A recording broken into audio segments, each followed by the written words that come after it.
Promo ஒன்றில் வந்து அந்த கண்டென்ட் வந்து இப்போ வந்து லைவில் வந்து ஃபுல்லாக முடிஞ்சிருச்சுங்க. ஸோ இதில் யார் மேலே தப்பு யார் மேலே சரி அப்படிங்கிறது வந்து வீக்கெண்டில் விஜய் சேதுபதி அவர்கள் வந்து நமக்கு டீட்டெயிலாக சொல்லுவார். ஏன்னா வந்து குறும்படம்லாம் போடுற மாதிரி இருக்கும்னு நினைக்கிறேன். அந்த அளவுக்கு தான் இந்த கண்டென்ட் அப்படி வந்து இருக்குது. ஒரு விஷயத்தை பண்ணிவிட்டு அதை பண்ணலன்னு சொல்கிற ஒரு குரூப்பு, அது நடந்துச்சு அப்படின்னு சொல்கிற இன்னொரு கேங்கு அப்படிங்கிறது தான் இது. முதல்ல இந்த மாஸ் டாஸ்க்கை வந்து இனிஷியல் வந்து பார்ப்போம். யார் யார் இது வந்து எலிமினேட் ஆகிருக்காங்க, ஸோ யார் யார் இருக்காங்க அப்படிங்கிறத பார்த்துட்டு கடைசியாக அந்த ப்ராப்ளத்துக்கு வரலாம். ஃபஸ்ட்டு வந்து கெமி வந்து நேத்தியே நமக்கு தெரியும். கெமியும் பாரு வந்து நேத்தியே எலிமினேட் ஆகி போயிட்டாங்க. ஸோ இந்த வீட்டில் ஒரு ஆளும் அந்த வீட்டில் ஒரு ஆளும் எலிமினேட் பண்ணி போயிட்டாங்க. ஸோ அதுக்கப்புறமா இன்னைக்கு காலையில் ஃபஸ்ட் ரவுண்டில் வினோத்தை காலி பண்ணிட்டாங்க, முடிச்சு விட்டாங்க. அதுக்கப்புறமா அரோரா காலி, கலையரசன் காலி. ஸோ கடைசியாக அதுக்கப்புறமா வந்து 2 ஸ்லாட்டை வந்து எடுக்க சொல்லிட்டாங்க. ஸோ அப்படி பார்க்கும்போது 2 பேர் எலிமினேட் ஆனாங்க. அதே மாதிரி 2 வீட்டில் ஒரு ஆள், அதாவது வந்து இங்கே சுபிக்ஷாவும் இந்த சைடு கனியும்.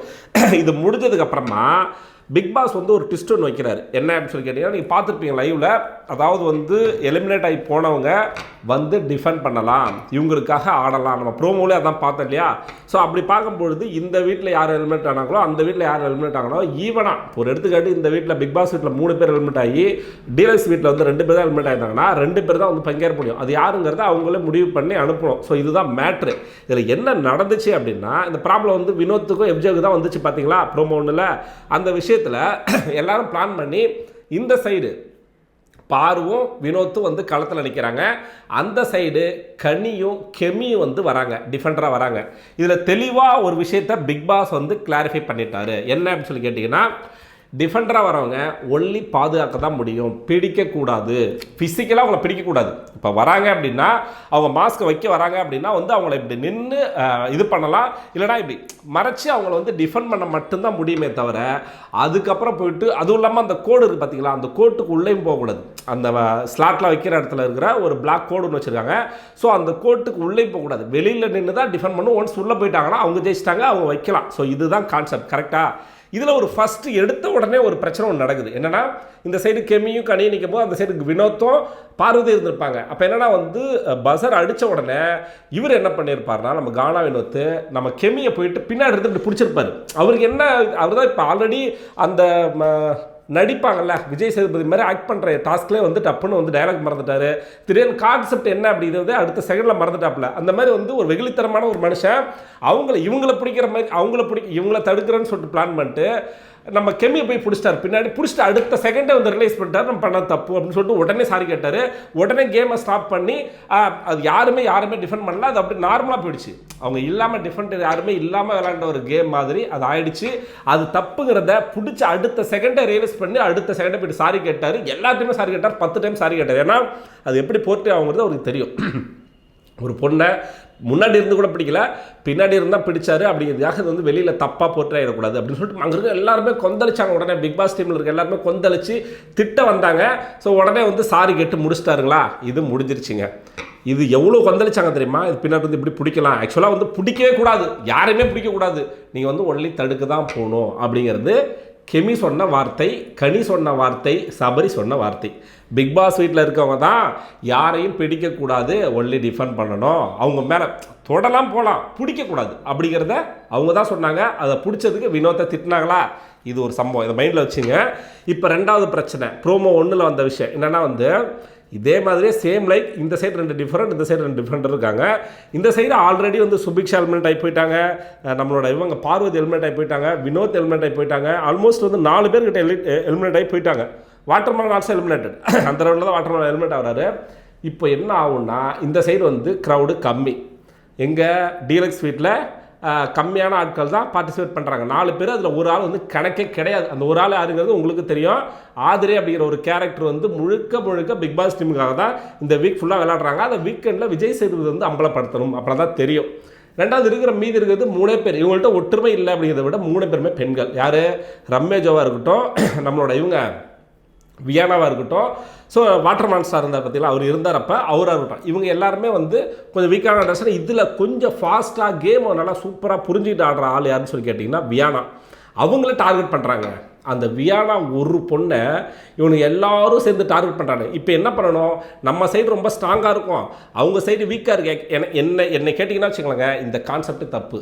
இவங்க எப்படி ஆடி இருக்கணும் அப்படின்னா 18 பேர் இருக்காங்க, 18 பேரில் 7 பேர் டீலக்ஸ் ஹவுஸ்மேட்ஸ், மீதி 11 பேர் வந்து பிக் பாஸ் ஹவுஸ்மேட்ஸ். அந்த 11 பேரில் ஆல்மோஸ்ட் 50 to 60% வந்து ஸ்ட்ராங்கான ஆண்கள். இதை நீங்கள் நோட் பண்ணணும். இது எப்படி வந்து ஒரு ஈக்குவலான கேமாக இருக்குன்னு சொல்லிட்டு நீங்கள் நினைக்கிறீங்க, எனக்கு சொல்லுங்களேன். எனக்கு புரியவே இல்லை. இந்த சைடு வந்து ஸ்ட்ராங்கான ஆட்கள் அதிகமான இதை வச்சுட்டு இந்த சைடு ஆல்மோஸ்ட் இது கிளியராக வந்து இந்த சைடு தான் வின் பண்ணுவாங்க, பிக் பாஸ் ஹவுஸ்மேட்ஸ் தான் வின் பண்ணுவாங்க. இதில் எலிமினேட் ஆகி போனவங்களே உள்ளே கொண்டு வந்துட்டா முடிஞ்சு போச்சு இல்லை. இப்போ அவங்க ஆல்ரெடி க்ரௌட் அதிகமாக இருக்காங்க, அவங்க பிளான் பண்ணி கரெக்டாக சூப்பராக எக்ஸிக்யூட் பண்ணி பிளான் பண்ணி பண்ணுறாங்க. வியானாவை டார்கெட் பண்ணுறானுங்க. யார்? சபரி, நம்ம பிரவீன்ராஜ், இந்த எஃப்ஜே, ஆட்டிடியூட் எஃப்ஜே, பொறுக்கி எஃப்ஜேன்னு சொல்லாமா. ஸோ அவர் இன்னும் 2 பேர் விக்கல்ஸ் விக்ரம்லேருந்து எல்லாரும் ஒரு 5-6 பேர் சேர்ந்து ஒரு பொண்ணை டார்கெட் பண்ணி ஃபஸ்ட் இது பண்ணானுங்களா. இப்போது கரெக்டாக இவங்கள்ட்ட சொல்லிட்டாங்க, நாங்கள் வந்து எங்களோட இதை எடுத்துகிட்டு போயிட்டு வைக்கிறோம், வியானாவை நீ டார்கெட் பண்ணு அப்படின்னு சொல்லிட்டு. ஏன்னா அவங்க தான் ஸ்ட்ராங்கஸ்ட், கடைசி வரைக்கும் இருந்தாங்கன்னா ஜெயிச்சிருவாங்கன்னு சொல்லிட்டு அவங்க அட்டாக் பண்ண சொல்லி கனிக்கிட்டையும் நம்மளோட கெமிக்கிட்டையும் ஒரு ஆர்டர் போட்டாங்கப்பா. அவங்க 2 பேரும் என்ன பண்ணுறாங்க, முதல்ல என்ன சொன்னாங்க, ஒன்லி டிஃபெண்ட் மட்டும் தானே சொன்னாங்க, போய் பிடிச்சிட்டாங்க. உண்மையை சொல்கிறேன், நீங்கள் வீடியோ பாருங்கள்.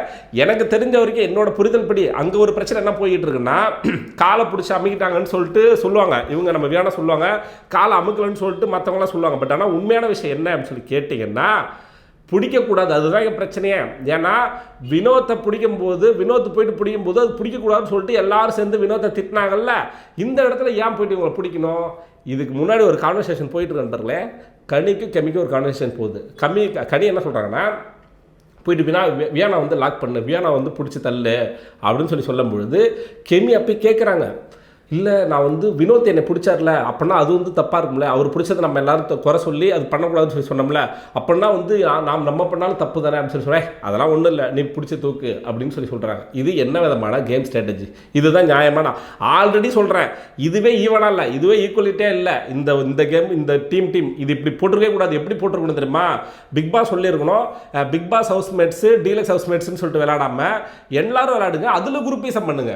இப்போ 18 பேரும் கேம் ஆடி அதில் குரூப்பிசம் பண்ணி, ஏன்னா அந்த கேமை குரூப்பிசம் பண்ணி தான் ஆட முடியும் ஒருத்தருக்கு இன்னொருத்தர். ஒரு எடுத்துக்காட்டுக்கு இப்போ ஆதிரை வந்து டீலக்ஸ் ஹவுஸ்மேட்ஸாக இருக்கிறாங்க, இங்கே வந்து இவன் எஃப்ஜே வந்து இங்கே ஹவுஸ்மேட்ஸாக இருக்காங்க. ஒரு எடுத்துக்காட்டு 2 பேருமே கூட குரூப்பிசம் பண்ணி ஆடலாம். நான் ஒன்று எடுக்கிறேன், எனது நீ எடு அப்படின்னு சொல்லிட்டு யாருன்னு சொல்லிட்டு களைச்சி போட்டு எல்லாருமே வந்து குரூப்பிசமாக ஆடுன்னு சொல்லாமல் இப்படி சொன்னதே தப்பு. அதில் வேற இவங்க எல்லாரும் போயிட்டு வியானா இந்த ஒரு பிளான் போட்டு இவங்க கெமி சொல்கிறாங்க, இந்த மாதிரி வினோத்தை பிடிச்சது நம்ம தப்பாயிடுச்சு, நம்ம போய் பிடிக்கலாமான்னு கேட்டது அதெல்லாம் பண்ணலாம். இவங்க பண்ணுறது இதெல்லாம் வந்து வெளியிலே வரமாட்டேங்குது நண்பர்களே. இது வந்து இப்போ எப்படி போகுதுன்னா, அவங்க காலை மெரிச்சாங்களா, பாரு தான் மெரிச்சாங்கன்னு சொல்லிட்டு இவங்க சொல்ல, பாரு இல்லை கெமி தான் சொல்லிட்டு வியானா சொல்ல, இது ஒரு டாப்பிக்காக போகுது. ஆனால் அதுக்கு முன்னாடி ஒரு பெரிய மிஸ்டேக் நடந்திருக்கு. இந்த ஒரு பிரச்சனை நடக்கும்போது வினோத் கிளியராக பார்த்துக்கிட்டு இருந்தா, அவங்க பிடிச்சது தான், அவங்க தான் பிடிச்சாங்க, மேலே ஏறி 2 பேரும் உட்காந்தாங்க அப்படிங்கிறது கிளிப்பில் இருக்குது. இந்த பிரச்சனையில் எஃப்ஜேன்னு ஒரு கேரக்டர் ஒருத்தர் இருக்கான்ல, சம்மந்தமே இல்லாமல் உள்ள என்ட்ரி கொடுத்து என்ன சொல்கிறான்னா, நீங்கள் வந்து கெமியை பிடிச்சது கரெக்டுன்னா இதுவும் கரெக்டு தான் அப்படிங்கிற மாதிரி சொன்னான். ஆனால் அவன் இப்போ மாற்றி சொல்லிட்டு இருக்கான் லைவில் நான் சொல்கிறான், கெமியை பிடிக்கும் போதே வந்து வான் பண்ணோம், அதனால தான் இப்போ சொல்கிறேன்னு சொல்கிறான். ஆனால் அவன் அப்படி சொல்லவே கிடையாது நண்பர்களே.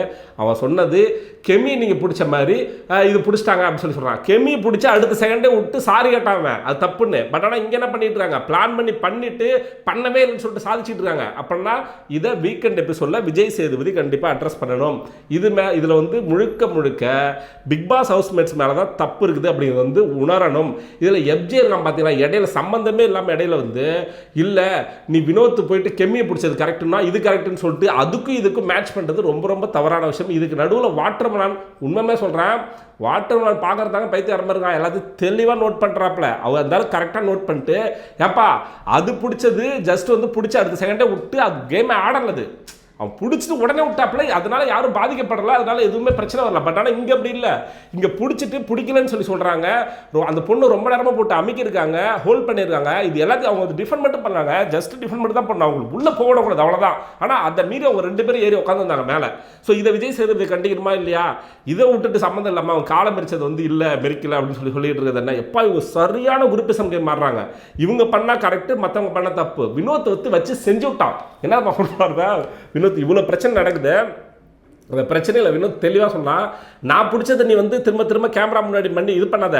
நான் ஆல்ரெடி அது பிரச்சனையே இல்லை, அது ஜஸ்ட் பிடிச்சா உடனே விட்டு உடனே போய்ட்டு கேமரா முன்னாடி சாரி கேட்டான். பட் ஆனால் நீ வந்து ரெகுலராக பண்ணுறதா நீ சொல்லிக்கிட்டு இருக்க, ரெகுலராக நீ தடவிக்கிட்டு இருக்க, நீ கட்டி பிடிச்சிக்கிட்டு இருக்க, நீ புத்த கொடுத்துக்கிட்டு இருக்கல, அதை தாண்டா நீ வந்து சொல்லிக்கிட்டு இருக்க அப்படின்னு சொல்லிட்டு அடித்து வச்சு செஞ்சு விட்டாப்புல கானா வினோத்.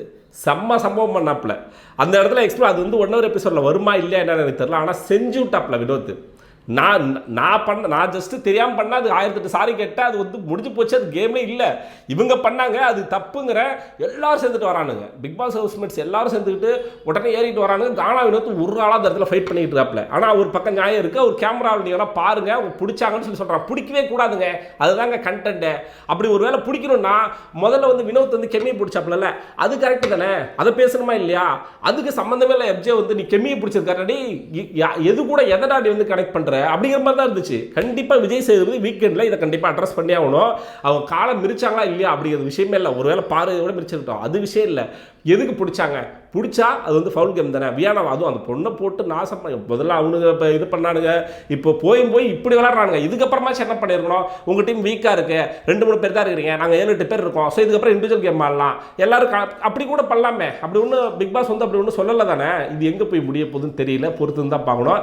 யார் மேலே தப்பு யார் மேலே சரி அப்படிங்கிறத பற்றி நீங்கள் டீட்டெயிலாக பார்த்தீங்கன்னா கமெண்ட்டில் போட்டு விடுங்க. என்னோட வியூவிலேருந்து நான் சொல்கிறேன், வீக்கெண்டில் என்ன சொல்ல போகிறாங்க அப்படிங்கிறத நான் பொறுத்து வந்து பார்க்கலாம். ஸோ நான் அடுத்த கண்டென்ட்டோட அடுத்த வீடியோ உங்களை சந்திக்கிறேன். அதுவரை உங்களிடமிருந்து விடைபெறுவது நான் கேவி.